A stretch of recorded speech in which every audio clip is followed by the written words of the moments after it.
Hello students, welcome to Dr. B.R. Ambedkar Open University at Hyderabad.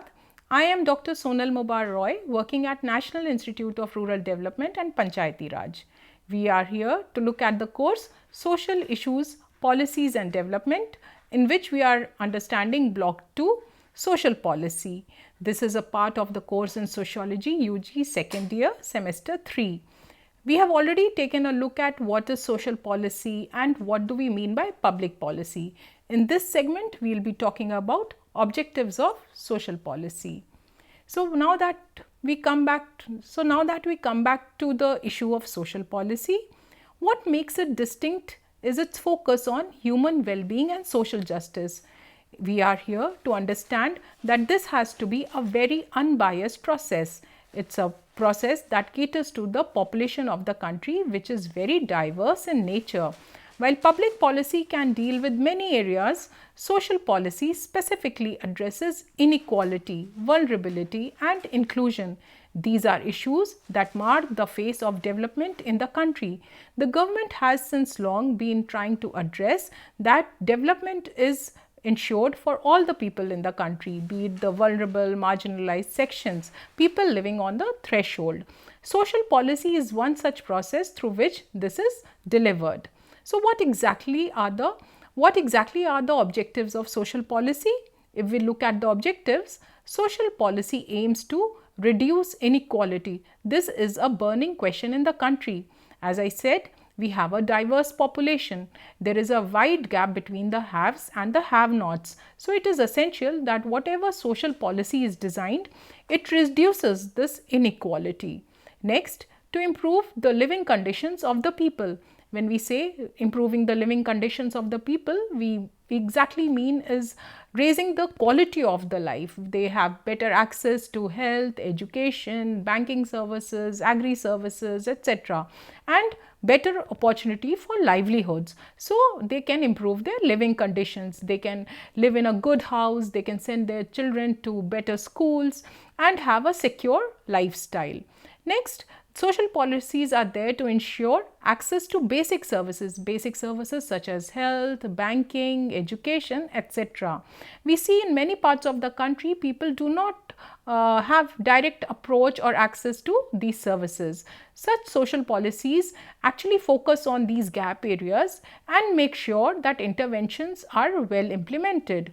Next, social policies aim to protect vulnerable groups. There is a huge population that lives on the margins of the thresholds of the development. So we call them marginalized population or people who are away from the mainstream population. They need specific focused interventions for their development. So herein social policies step in. They are designed in such a manner that they have better access to the fruits of development.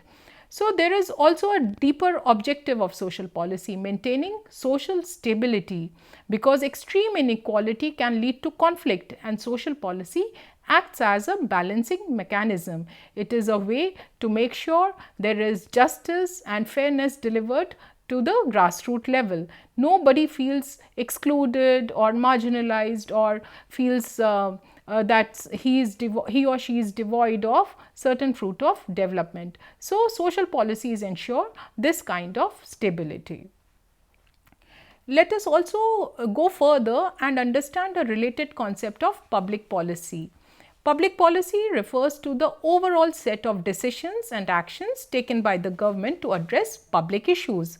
These issues include anything that could be related to economic policy to environment policy.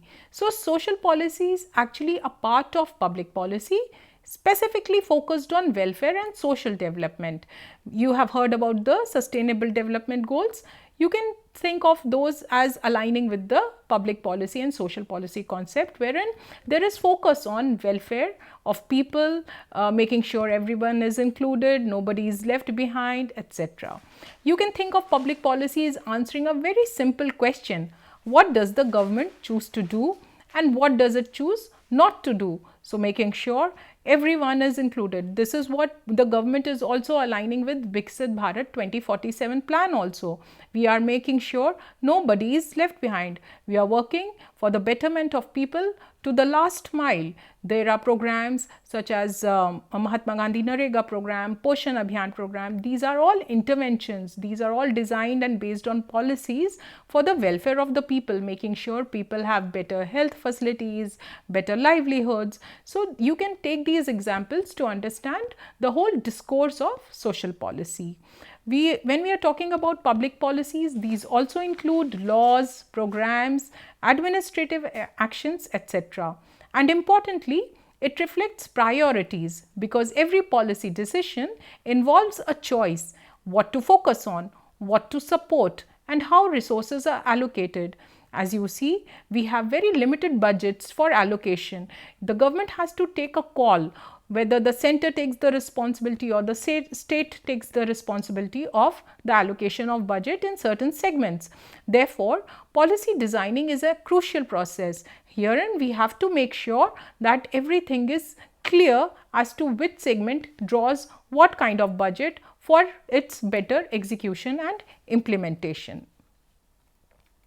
In the Indian context, social policy is particularly significant because of the diversity and complexity of society. As I said, in Indian society, we have so many cultures, religions, we have marked and deep social and economic disparities.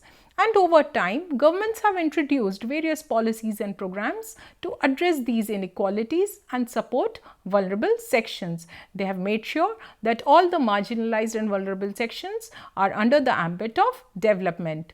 Therefore, Constitution plays a very strong role. It provides the foundation for social policy in India. Fundamental rights ensure equality, while the directive principles guide the state to promote welfare and social justice.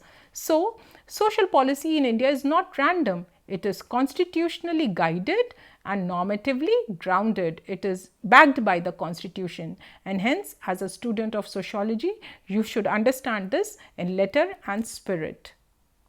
So, after employment, the social policy also looks at protecting against exploitation and against moral and material abandonment of people. It ensures nobody is excluded. There is right to work, education, public assistance, and people feel that they are aware and they are having the capacity to reach out to the concerned fruits of development. The principle of social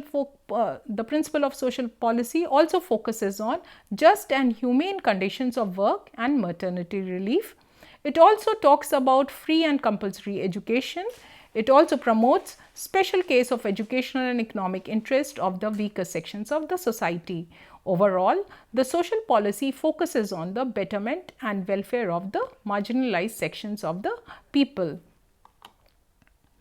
In this section, you have understood what are the nitty-gritties of social policy, what are the types of social policy will be taken in the next section. Meanwhile, you should know the whole discourse of social policy is based on providing for the welfare of the marginalized people, talking about the people on the last mile, taking care that all the development and interventions programs that are designed by the government reach out to the grassroots people. Thank you.